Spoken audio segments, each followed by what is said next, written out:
Hello and Happy New Year. Welcome to the first edition of Currently in Quincy for 2023. I'm Joe Catalano.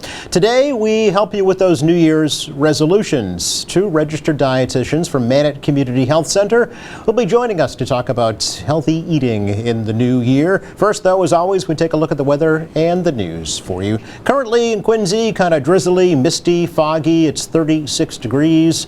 We could see the changeover to a little mixed precipitation later on this afternoon as temperatures will drop off just a little bit. Could be a coating to an inch or so in some locations by this evening.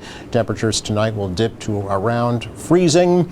It'll be rather murky tomorrow with some breaks of sunshine. Also a chance for a flurry or a shower tomorrow. Highs in the low 40s. Sunday, definitely the better of the two weekend days with sunshine. High Sunday only in the upper 30s and another shower possible. Maybe a flurry on Monday. Highs Monday in the low 40s. Again, 36 and rather damp in Quincy right now. Checking news for you today, sales of new plots at the Pine Hill Cemetery in West Quincy are now underway. Back on Tuesday, the city began selling those plots on a pre-need basis as the city prepares to add over 13,600 new grave sites and cremation niches when it develops 7 acres of the cemetery over the next year. The Quincy Mayor Thomas Koch says it's the first time in 25 years that residents can purchase plots on a pre-need basis at a city-owned cemetery. The project that we're undergoing now is going to create thousands of new graves. It's going to help meet the need of our residents for a long time. So those folks that do their pre-planning for many years with local undertakers, they could not secure a grave as part of their pre-planning because we didn't have the numbers. Now we do. So I certainly encourage people, those that are involved in pre-planning, to schedule a time with our cemetery department and work that out so that you don't have to have your kids worry about that when the time comes. So residents may purchase up to 8 plots, and organizations or institutions may not purchase plots. The plots may be purchased through the city's website or in person at the Mount Wollaston Cemetery office on C Street. A 2-person burial plot will sell for just over $2,500. A 2-person cremation niche is $2,000. Early voting for the special preliminary election to fill the Ward 4 City Council seat in Quincy will begin tomorrow. Voters may cast ballots tomorrow at City Hall, then again next week. City Clerk Nicole Crispo says absentee voting is already available. So anyone can come in and absentee vote now if they're going to be out of the city. You do have to have an excuse, a religious belief, or a disability in order to vote absentee. Other than that, January 7th is a Saturday. We're here 8:30 to 5 for our last day to register to vote. And we'll be kicking off our early voting on that day as well. We will also have early voting starting on the 9th and going through the 13th. Ward 4 voters may also request a mail-in ballot, but they will not be sent out automatically. And in-person voting will take place January 17th from 7 a.m. to 8 p.m. 4 candidates will be narrowed down to 2 after the preliminary election, and they'll face off against each other in the final election on February 7th. The winner then serves out the remainder of the term and can then run for the full 2-year term in the fall city elections.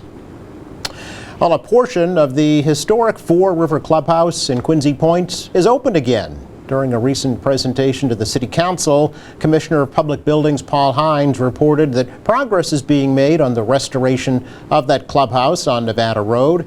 City Council President Noel DeBona says people in the community have been waiting patiently to get back inside.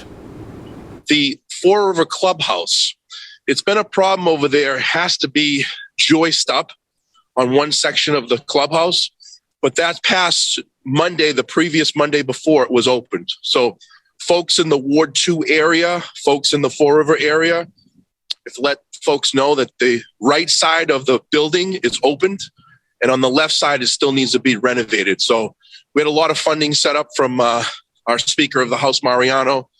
Got some funding for us in the past. And before Councilor Andronico was Councilor Kroll, and Director Hines has finally got that open. So we're trying to get the word out and let folks know that they can use that clubhouse, because that's definitely been on the agenda for the last year, where folks were looking to get that, go and use the building.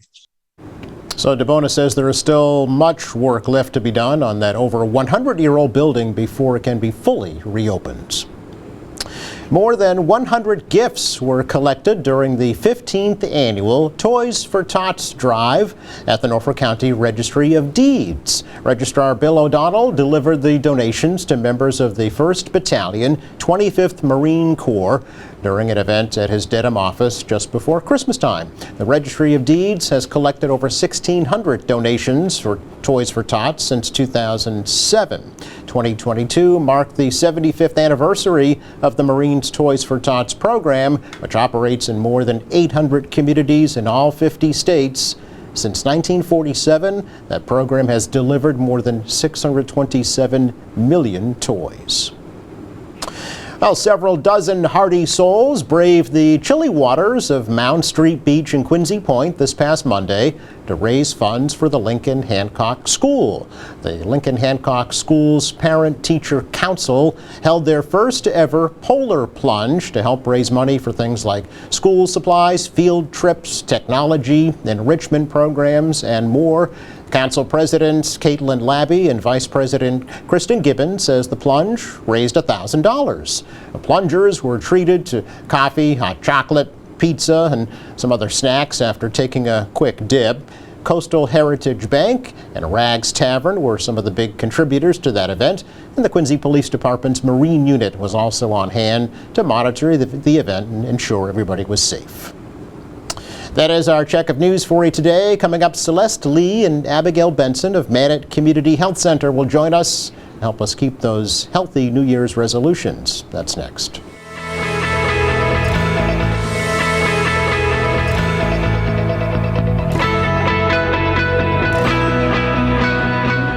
Welcome back. Without a doubt, the number one New Year's resolution, I'm sure, every single year for a lot of folks is I want to get healthy, I want to lose weight, I want to exercise more, I want to change my lifestyle. And then by the end of January, things start all over again. So we're going to try and help you keep those resolutions with two registered dietitians from Mannett Community Health Center who are joining us today in studio to get you through the tough times and give you some helpful advice. So welcome to Celeste Lee and Abigail Benson. Ladies, great to meet you both. Thank you. Thank you for having us. It's our pleasure. I'm sure, Celeste, that's true, right? That's the resolution that you hear most. Absolutely. Especially Yep. at this time of year. Absolutely, yep. Always healthy eating and exercise. Yeah. So what's the number one mistake that people make when they make those resolutions that causes them not to fulfill that goal? Yeah, I think probably setting really big goals that aren't realistic. Yeah. So we'll talk a lot about, breaking it down to smaller goals to make it more realistic and achievable. Sure. Yeah. So, and Abigail, for yourself, I know specifically you see a lot of children. Yes. Is that a common resolution or goal, I guess, for young people? No, I think here at Mannett, we kind of like to get them while they're young to make sure they establish healthy habits and before it turns into like a chronic illness that we see them. Right. Then they go move over to a more Celeste area of like the older adults. Yeah, you don't want to have to deal with things like diabetes, right? And asthma, other conditions that could develop as they get older, right? Or cardiovascular disease. Sure. Yeah. Okay. So nip it in the bud. Nip it in the bud. Yeah. Start exercising. Start eating healthy. Yeah. Set up some positive routines young. And do you find that when children get on that path, it influences the older folks in the family as well? I think so too, and then I definitely use my sports background to my maybe at my advantage. But I always say previous to working to Mannett, I used to work at University of Florida.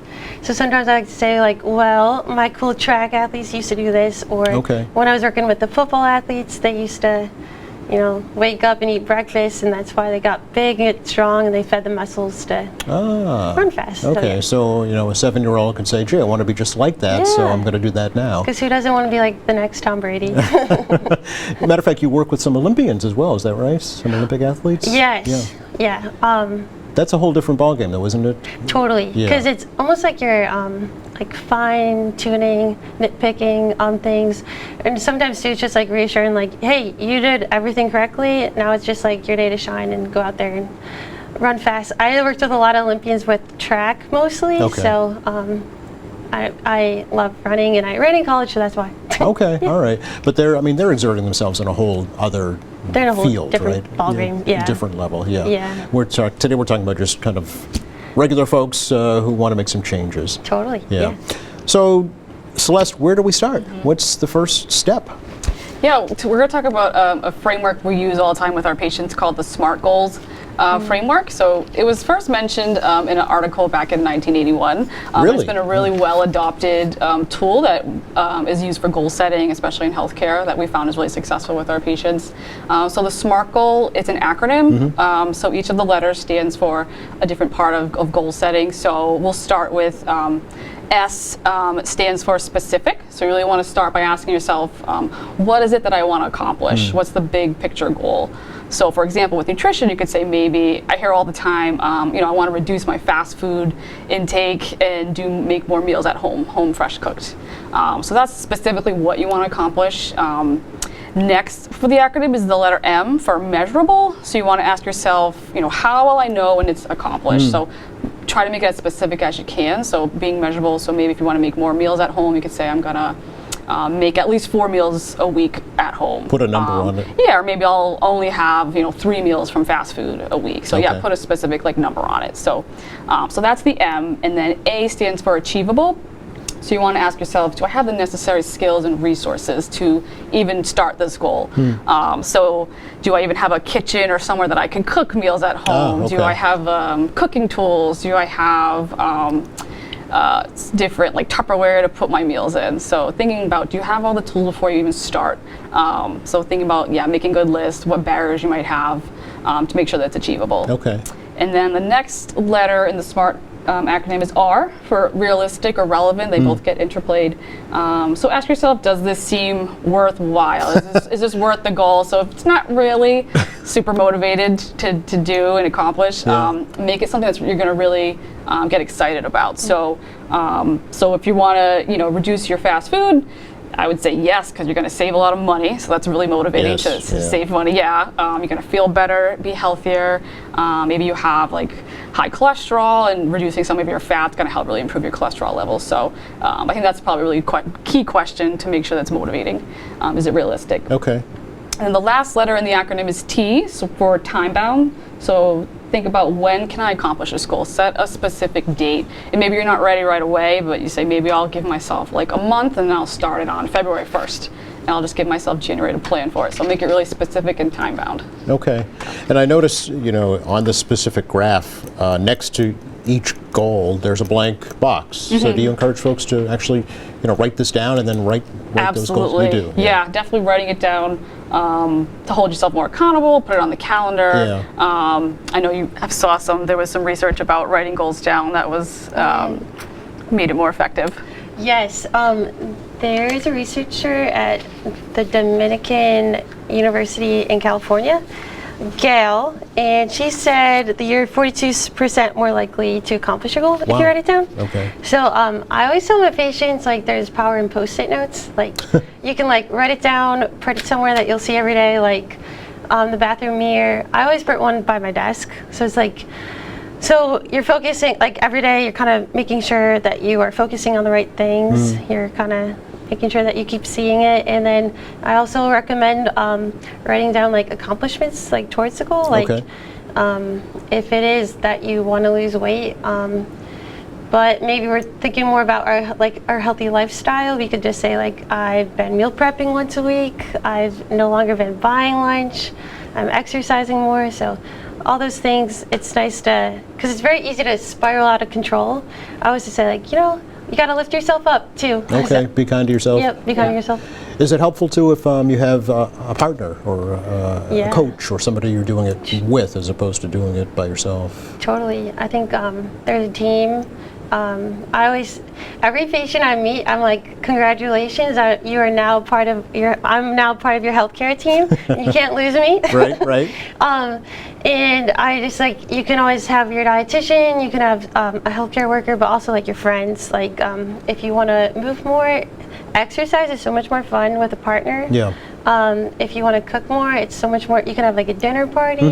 So, yeah. Yeah, okay. A lot of this, though, sounds, it's personal responsibility, right? I mean, you have to, the first step, even before you get to the SMART graph, is you have to determine that you want to do it, you want to make a change. Not so much a diet, but rather a change, right, Celeste? Yeah, I'd say doing a lot of reflecting on sort of why these are your goals, are they going to be realistic, Yeah. and I think just the big picture, are they going to be worth it, and how are they going to benefit me? But also doing a lot of work to figure out what are the barriers. Maybe this is a goal you've had in the past, Yep. And why didn't it work out before, and what are the tools and resources you can have now to make sure that's going to work this time. Yeah. So when you first see a patient that's coming to you for specifically for dietary, information or guidance, what's the process? Do you evaluate their current health state and then determine what's best to improve Yeah, that? Okay. typically we'll do like a 1 hour visit. Yeah. We do a full intake, ask them different questions about what their goals are, what their current eating habits are. But we like to put it, meet the patient where they're at, and put it on them to say, well, what is your goal? We have our ideas always on Okay. what we think could be good goals, but we like to put on them so that it's motivational and coming from them, and some like a shared decision making process. Okay. How do you kind of know when you have to make a change? I mean, maybe everything's fine, they don't have to do anything. How do you know when you're kind of going down the wrong path? I think that's why it's like the first appointment's kind of like you're getting their buy-in. Kind of assessment, right? Yeah. I mean, meeting with the dietitian, I always feel like it's pretty intimidating. No one really wants to address the elephant in the room.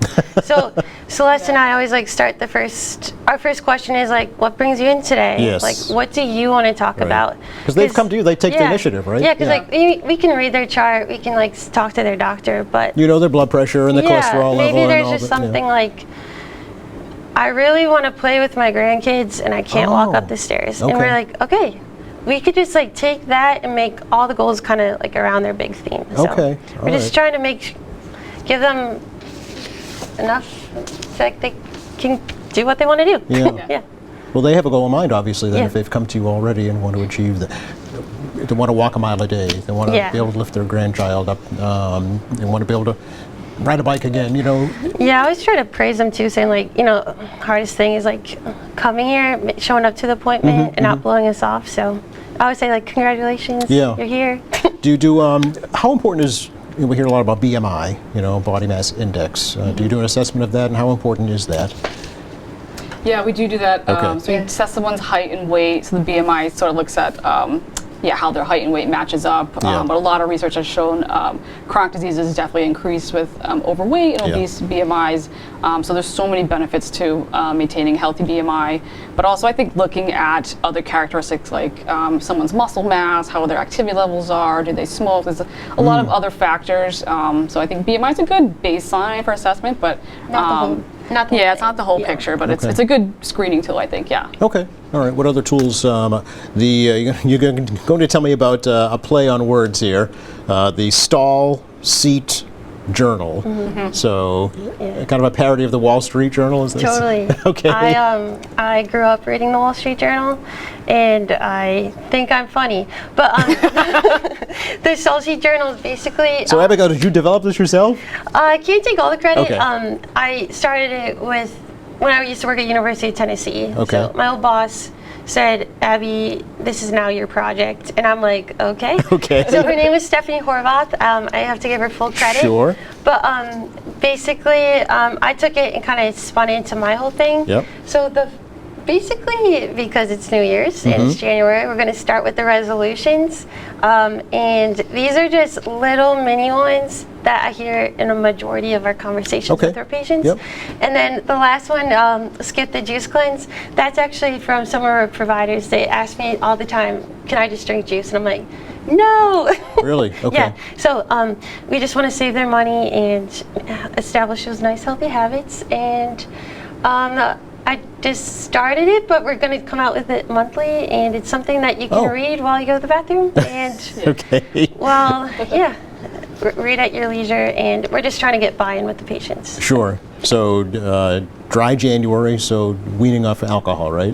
Laying off alcohol. Yeah. 3 meals a day. A lot of people like to, they think skipping calories, they can just skip a meal. Then they're typically hungry at night and Yeah. they might like eat a little bit more than you should at dinner. Yeah. So isn't it true too that your body kind of switches into starvation mode if you start to deprive yourself? Yes. Totally. Yeah. And stores fat, right? It likes to store, yeah. So I would say like your body's a fire. So if you keep feeding it, your metabolism's gonna go. So like eat often throughout the day, so it's okay. Okay. So 3 meals a day, a couple snacks will be not as hungry at the middle of the night. Right. Yeah. Yeah, it's very cliche, but a lot of research has shown eating breakfast every day helps to sort of regulate your appetite throughout the whole day, to not overeat at night. So it really is one of the most important meals of the day. Really is, huh? Yeah. And it's not all carbohydrates either, right, for breakfast. Some protein as well. Absolutely, yeah. You always want to have like a quarter of your plate protein, fruits and vegetables if you can, Yeah. and then half your plate some whole grains if you can. Matter of fact, you brought some show and tell to Yeah. help folks portion out their meals, which is great. While you get that, we're going to talk a little bit more about the Stall Seat Journal. Sit less, move more. That's basic, right? Yeah, so you don't have to join a gym. We do 15 minutes every night. My fiance and I, we just do like push-ups and like, I don't know, squats.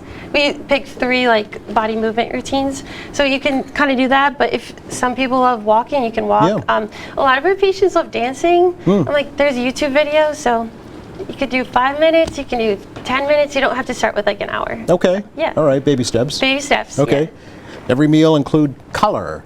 Yes. Okay. Well, a lot of people want to lose weight, but a lot of people never ate a vegetable. So, The two go hand in hand, right? Yeah. So, like, start small. I like to say, like, the more colorful your meal is, like, typically the healthier it's going to be. Okay. So, just try to, like, for breakfast, it's really easy to get fruit in. For lunch and dinner, just try to, like, make a serving of vegetables Yeah. and then kind of, like, maybe soon you're going to start liking it, or like sneak them into their sauces. So Okay. Yeah. All right, good.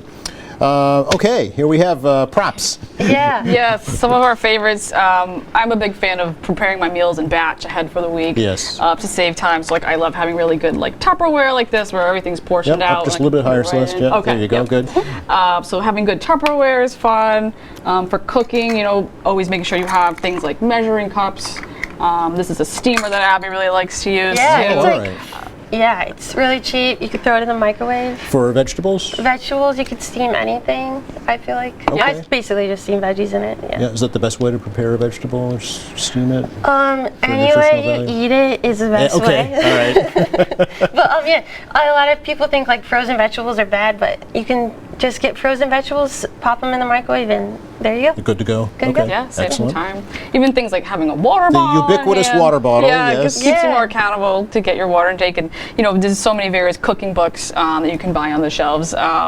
Recipes online. You can find some good websites. There's a lot of good phone apps that we like too for like counting your steps if you want to do Yes. more exercise. Yeah. Different recipes you can find that makes it more fun. Okay. All right. Make it more fun. That's one of the key Yeah. factors to success, right? Is you have Absolutely. to like to do it. Yep, you want to stay motivated by making it fun. Yeah. Absolutely. Yeah. For kids, I would think that would come naturally, especially the electronic part of it. Oh yes. Totally, Yep. yeah.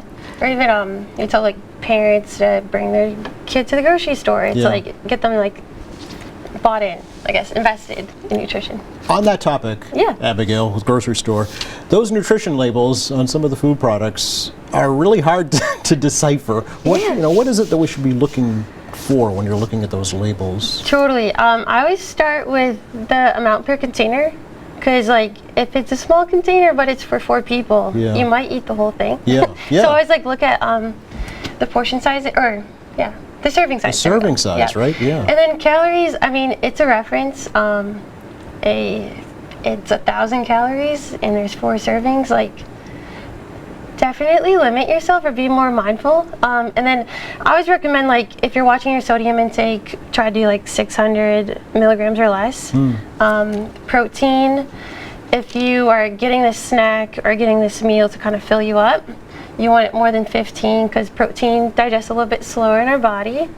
And then I always say fat too. If you look at it, and the saturated and the trans fat, that's the one we're kind of trying to be mindful of. Yes. Yeah. But the unsaturated fat, it's not listed on the label, but if it has, say, like 8 grams of fat total, and there's 0 saturated and 0 trans fat, you know that it's 8 grams of good, healthy fats. Oh, okay. So, yeah. All right. Yeah. And caloric intake for men versus women is different, right? Yeah. If you move your body more, you can eat more. Yeah. If you're more sedentary, I say really start enjoying fruits and vegetables. Yeah. And then, yeah. So you really need a customized plan almost individually for everybody that comes to see you. And the best way to do that is to go to your websites or Yeah. give you a phone call, even non-patients, non-MANTA patients, Yep. right? We accept all. Sit down with you, yeah. Thank you so much, both of you. Really Thank appreciate you. it. Totally. Wish you both a very happy, healthy New Year. Yeah. Thank you. Same Thank to you. you. Thank you very much. Just enough time to check the forecast for you again for the rest of the day today. It's kind of a gray, damp day, maybe even some snow later on this afternoon. Could see a coating or so by this evening, so watch out for that. A little better tomorrow and better still on Sunday. Look at Monday, maybe some more showers, but it's going to warm up again next week. Thanks again to Celeste Lee and Abigail Benson for joining us here from MANTA Community Health Center. Thanks to our crew. Thank you for watching Monday here in the program. Lauren Rexford from Quincy Community Action Programs stops by about their energy assistance programs. Meantime, check out our website anytime. It's qatv.org. There's our latest programs, news and information, video on demand, live streaming, and a whole lot more. For all of us here at QATV, I'm Joe Catalano. Have a great weekend.